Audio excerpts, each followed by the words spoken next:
And that allows us to quickly iterate through millions of possible drive unit designs to find the best one. I want to highlight one more area where Tesla really excels because we integrate work that is often farmed out. So when you are making a new product, it's not enough to think about the product itself. You have to think about how you're going to make it at scale. So at Tesla, our powertrain and our powertrain manufacturing equipment is both designed under one roof. The engineers who are designing the motor, they are in the same room as the engineers who are designing the machine that's going to put that motor together. And that collaboration pushes us from day one to design products that are not only high performance, but are really easy to assemble. So, all of this expertise that we have in the powertrain team, in hardware, in software, in manufacturing, it's going to have a major impact on our next platform. In our next powertrain, so those silicon carbide transistors that I mentioned that are key component but expensive, we figured out a way to use 75% less without compromising the performance or the efficiency of the car. And of course, we know that battery cell supply is one of the constraints on the scalability of EVs right now. Our new powertrain is compatible with any battery chemistry. And that will give us great flexibility in battery sourcing. If we want to make EVs more accessible to people, they have to be cheaper. We've reduced the drive unit cost to about $1,000.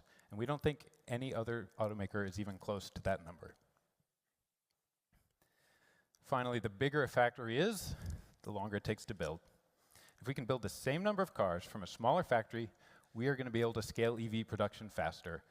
Our next powertrain factory is 50% smaller than the one that's behind me today, even though it has the same capacity. All of these improvements, I think, are going to be transformative for the adoption of EVs and our ability to scale them. There's one more thing that I want to highlight. So I talked about how we had reduced the amount of rare earth in our powertrains. And as the world transitions to clean energy, the demand for rare earth is really increasing dramatically. And not only is it going to be a little hard to meet that demand, but mining that rare earth, it has environmental and health risks. So we want to do even better than this. We have designed our next drive unit, which uses a permanent magnet motor, to not use any rare earth materials at all. So how does all this fit into the master plan? We can make lower cost products that are still efficient and compelling, and we can make them at scale. We're going to use less of constrained commodities, silicon carbide, rare earths. We're going to build them all in compact and high output factories that are easy for us to build quickly. We're going to make that easy to scale powertrains all the way up to the levels that Drew and Elon mentioned at the beginning.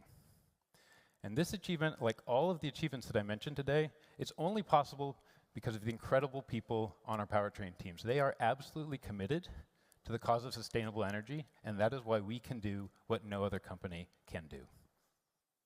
Thank you.